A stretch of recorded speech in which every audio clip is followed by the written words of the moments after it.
अस्सलामुअलैकुम। उम्मीद करता हूँ कि दोस्तों आप सब खैरियत से होंगे। हम इंस्पेक्टर इनलैंड रेवेन्यू की प्रिपरेशन कर रहे हैं। इस तसलसल में आज हमारा 21st लेक्चर है।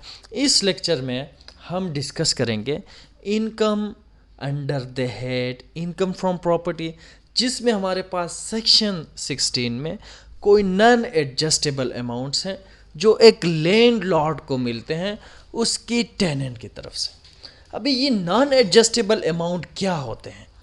ये नॉन एडजस्टेबल अमाउंट वो अमाउंट होते हैं जो एक लैंड लॉर्ड अपने टेनेंट से एज ए सिक्योरिटी वसूल कर लेता है।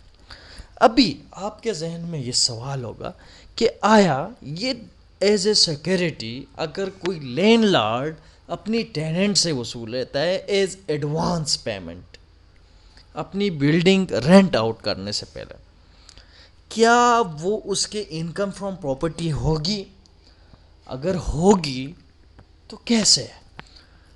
अगर नहीं तो क्या इस अमाउंट पर जो एज ए सिक्योरिटी उसके पास है किसी टैक्स ईयर में आई है, इस पे लैंडलॉर्ड टैक्स देने के पाबंद है या नहीं?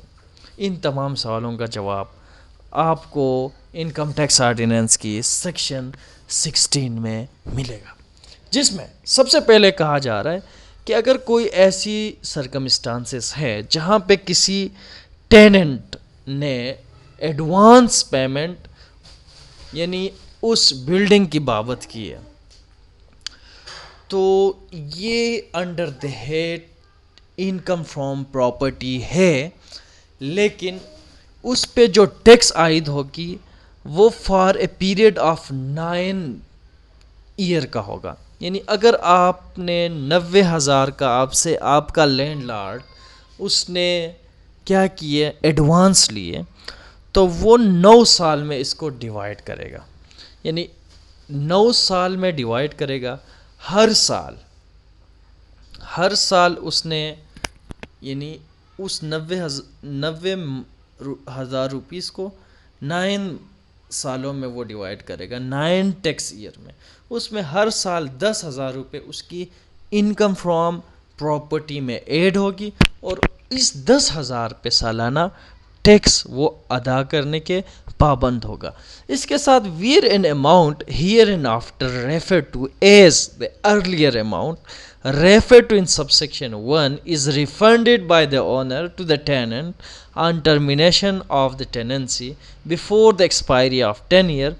No portion of the amount shall be allocated to the tax year in which it is refunded or to any subsequent tax year except as provided in subsection 3.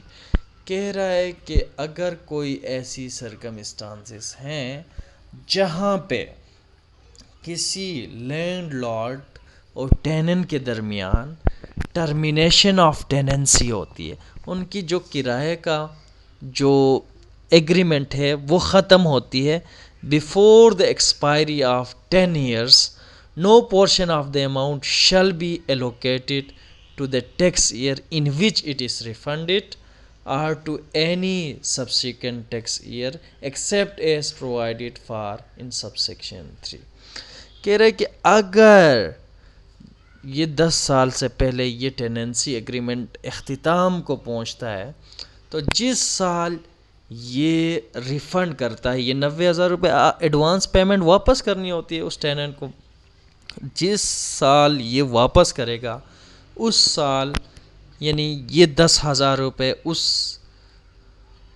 उस टैक्स ईयर में जिस साल ये वापस करता है ये पैसे, तो उस साल के जो हिसाब किताब है उस साल और इसके बाद जितने हिसाब किताब रहते हैं ये पैसे यानी क्या होंगे, जब रिफ़ंड हुए इसके बाद कोई टैक्स आयद नहीं होगा। जिस साल रिफ़ंड हुए हैं उस साल भी टैक्स आयद नहीं होगी। यानी अगर 9 साल पे 90,000 10,000 रुपये जा रहे हैं, तो जिस साल रिफ़ंड हो रहे हैं उस साल वो 10,000 रुपये पे टैक्स आयद नहीं होगी।